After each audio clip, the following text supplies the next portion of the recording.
Hey everyone, and welcome. In nursing research, we're always trying to find better ways to care for patients. But here's the big question. How do we get answers that apply to everyone when it's literally impossible to study everyone? Well, it's a huge challenge, and the answer is a really clever technique called sampling. So let's dive in and see how it works. This is the fundamental question, right? Imagine you want to understand how a new treatment for heart disease affects patients all across the country. We're talking millions of people. There's no way you can talk to every single one. So what do? How can you possibly get a reliable picture of the whole situation? And that's just the hard truth. Trying to study every single person in a large group, what we call a census, is almost always out of the question. Think about the cost, the time, the pure logistics of it all. It's a complete nightmare. Most research projects would be over before they even began. Okay, so if we can't study everybody, what's the move? Well, luckily, researchers have a pretty brilliant tool up their sleeves. It's an essential shortcut that makes so much of this work possible. And that shortcut is sampling.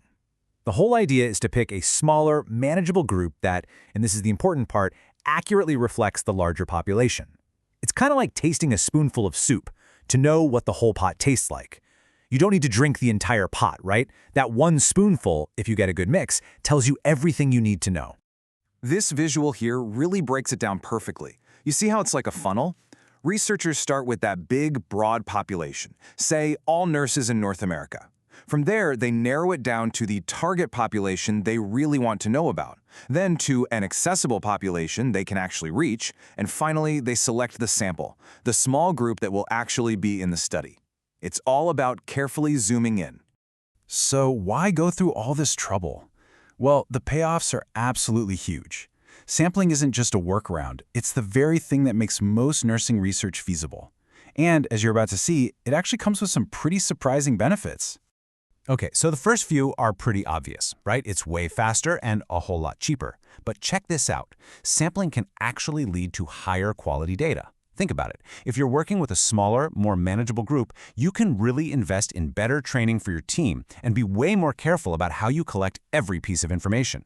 A small, super well-run study is often much more reliable than a massive, chaotic one. So you've got these 5 huge advantages. It's efficient, it's cost-effective, it's practical, it can improve data quality, and it's reliable. It's no wonder why sampling is such a cornerstone of modern research. But, for every upside, there's always a potential downside. And yeah, this is where things can get a little tricky. Sampling isn't without its risks, and navigating these challenges is where a researcher's skill and experience are really put to the test. This is something you've got to wrap your head around. No sample is ever a perfect one-to-one mirror of the population. There's always going to be some random variation. We call it sampling fluctuation. If you took 2 scoops of chips from the same big bag, they'd have a slightly different number of folded ones, right? It's the same idea. Each sample is going to be a little bit different. And that leads us to this really critical trade-off. A well-chosen sample can give us powerful, life-saving insights, but a bad one that's biased or doesn't really represent the whole group, well, that's worse than useless. It can lead to completely wrong conclusions.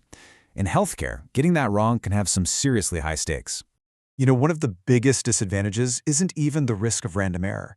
It's just that the process itself can be incredibly complicated. There are so many steps, and if you mess up just one of them, the whole study can be thrown off. Just look at this. This shows you how detailed it really is. You have to identify your population, define who you can actually get to, build a sampling frame, which is basically a master list, then you got to figure out your sample size, pick the right technique. A mistake anywhere in these 8 steps can sink your results. It requires a ton of precision. And this quote right here points to a huge real-world problem. See, the best method is probability sampling, where everyone has an equal chance of being picked. But let's be real. In a busy hospital, that's often just not possible. So researchers often have to use non-probability sampling, basically taking who's available. It's practical for sure, but it also really bumps up the risk of getting a biased sample. So where does that leave us? What's the big takeaway here? At the end of the day, it all comes down to a really critical balancing act. This is it, right here. Sampling is what makes so much incredible research possible. It's the bridge that connects a research question to real-world patient care. But the strength of that bridge depends completely on how well that sample was built. It's a tool with amazing power, and with that power comes a whole lot of responsibility. So I'll leave you with this question to chew on. The next time you read about a new medical study, just ask yourself, is the sample they used a perfect mirror of the population, or is it more like a carefully chosen snapshot? The answer to that question tells you an awful lot about how much you can really trust the findings. Thanks so much for watching.